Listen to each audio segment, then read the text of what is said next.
ماں باپ مر جائیں تو تم نے یہ 5 کام کرنے ہیں اپنے ماں باپ کے مرنے کے بعد۔ اب ہر بندہ اپنا محاسبہ کر لے، جس کی ماں کا انتقال ہو گیا یا جس کے ابا جی کا انتقال ہو گیا، وہ یہ کام کرتا ہے یا نہیں کرتا؟ اگر نہیں کرتا تو خدا را آج سے اپنی روٹین بنا لیں۔ یہ 5 کام کرنے ہیں۔ اور وہ کیا 5 کام ہیں؟ حضور نے ارشاد فرمایا الصلاۃ علیہما، اپنے والدین کے لیے رحمت کی دعا کرو۔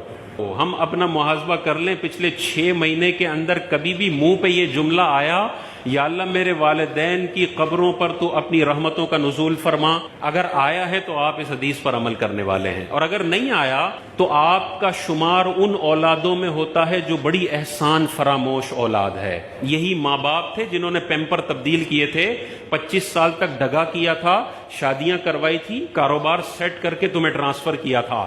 کچھ بھی نہ کیا ہو، ماں کا پیدا کرنا اتنا بڑا حق ہے کہ ساری زندگی بچہ ماں باپ کا استنجا صاف کرتا رہے تب بھی وہ حق پورا نہیں ہو سکتا۔ بعض بچے یہ بھی ہے نا، میرے ابا نے تو میرے لیے کچھ کیا ہی نہیں، نہ مجھے پڑھایا، نہ مجھے روٹی دی، نہ کچھ دیا۔ بھائی اس کا باپ ہونا اتنا بڑا اعزاز ہے کہ والدین نے تجھے ساری زندگی جوتے مارے ہوں، پھر بھی تجھے یہ 5 کام کرنے ہیں، پھر بھی تجھے کبھی بھی اونچی آواز کا اختیار نہیں ہے۔ تو حضور نے ارشاد فرمایا الصلاۃ علیہما، دوسرا ارشاد فرمایا والاستغفار لہما، اپنے والدین کے لیے دعائے مغفرت کرے۔ تو دعائے رحمت کرنی ہے، یا اللہ میرے والدین کی قبر پر رحمتوں کا نزول فرما، یا اللہ میرے والدین کے صغیرہ کبیرہ گناہوں کو تو معاف فرما۔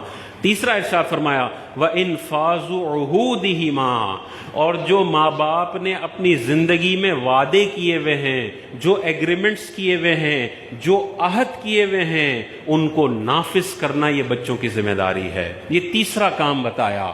ابا جی نے 90 ڈیز پیمنٹ ٹرم پہ کاروبار کیا ہوا ہے اور 20 دن میں مر گئے، یہ ابا نے عہد کیا ہوا ہے، پورا کرنا بچوں کی ذمہ داری ہے۔ ابا جی نے اپنے ٹریڈ پیبلز کے قرضے دینے ہیں، یہ ابا جی نے عہد کیا ہوا ہے، ان کے ساتھ ایگریمنٹ کیا ہوا ہے، یہ پورا کرنا لازم ہے۔ چوتھا ارشاد فرمایا وَإِكْرَامُ صَدِيقِهِمَا، اور ان دونوں کے دوستوں کی عزت کرنا۔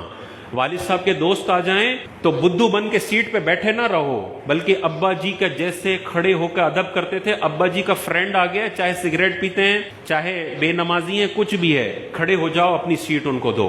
یہ عزت کرنے کا حکم ہے ابا جی کے دوستوں کی۔ تو ابا جی کے دوستوں کی عزت کرنے کا حکم ہے، تو ابا جی کے بھائی کی کتنی عزت کرنی ہے، ابا جی کے ابا جی کی کتنی عزت کرنی ہے، ابا جی کی بہنوں کی کتنی عزت کرنی ہے۔ اور 5واں یہی ارشاد فرمایا وَصِلَةُ الرَّحِمِ، اور ان رشتہ داروں کے ساتھ صلہ رحمی کرے جو اس کے ماں باپ کی وجہ سے اس کے رشتہ دار بنے ہیں۔ ماں باپ نہ ہوتے تو یہ رشتہ دار نہ ہوتے۔